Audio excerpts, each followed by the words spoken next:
जय श्री राम। नमस्कार।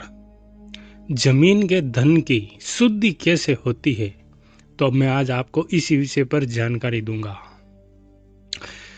जमीन का धन निकालना और उसे प्राप्त करना ये कानूनन अपराध है, तो ऐसी गलती आपको कभी नहीं करनी है और कानून का सम्मान करना है।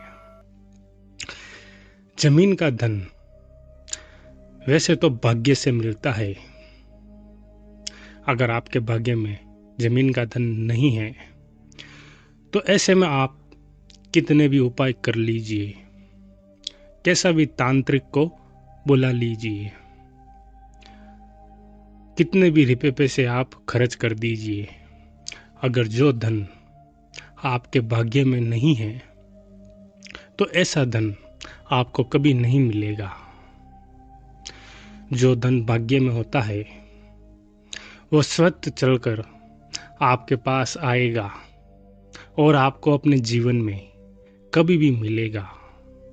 लेकिन लालचवश, मोहवश या धन प्राप्त हो जाए और हम अमीर बन जाएंगे, भांति भांति के सुख भोगेंगे, तो इस तरह की कल्पना करके जो व्यक्ति धन पाना चाहता है तो वो हताश रहता है, उसे धन प्राप्त नहीं होता।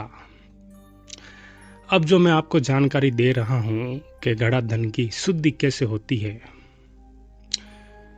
तो ये घड़ा धन की शक्तियों के पूछे जाने पर उन शक्तियों द्वारा कहा गया कि आप इस धन को किसे देंगे और कैसे इस धन की शुद्धि करेंगे।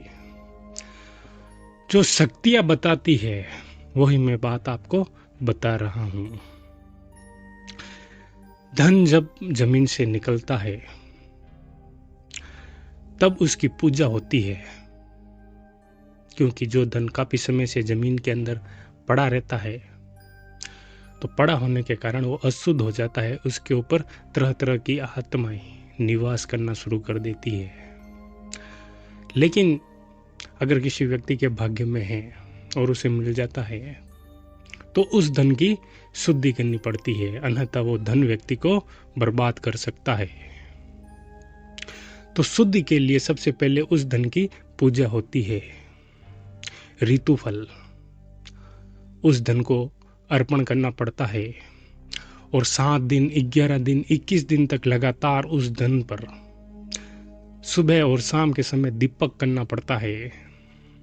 उसके बाद बहन बेटी के निर्मित, पशु पक्षी के निर्मित, चिड़ी मकोड़े इनके निर्मित और गाय के निर्मित उस धन में से इनका हिस्सा निकाला जाता है। गाय के निर्मित गौशाला में दान करना पड़ता है। चींटियों के निर्मित अनाज लेकर उन्हें हर रोज अनाज डालना होता है और जो रुपए पैसे आप होंगे वो उस धन के ही होंगे, दूसरे रुपए पैसे आप काम में नहीं ले सकते। बहन बेटी के निर्मित उसमें से कुछ हिस्सा देना पड़ता है, तब कहीं जाकर यह धन शुद्ध होता है। अब इसके ऊपर की अगर कोई शक्ति है, अगर वो बोल दे कि हमारे निर्मित ये कार्य करे, तो उस धन में से वो भी कार्य करना पड़ता है,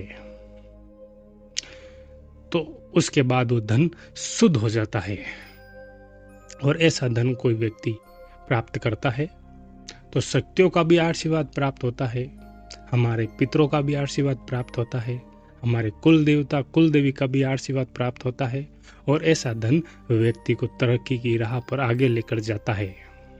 अगर किसी को एकाएक ऐसे भी धन मिल जाए और वो उस धन की शुद्धि नहीं करता है तो वो बर्बादी के रास्ते पर चलना शुरू हो जाता है और वो आगे जाकर पूरा बर्बाद हो जाता है।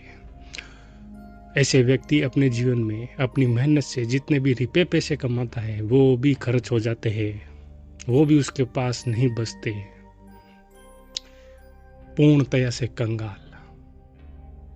तो आपको इस चीज़ को मानना होगा कि गड़ा धन की शुद्धि होती है और इस तरह से होती है और करनी भी चाहिए। दोस्तों, ये छोटी सी जानकारी जो मैंने आपको दी, अगर आपको ये जानकारी अच्छी लगी है तो आप इस चैनल को सब्सक्राइब कर दीजिए ताकि समय समय पर आपको ऐसी ही वीडियो मिलती रहे। अब आप मुझे आज्ञा दीजिए। नमस्कार। जय श्री राम।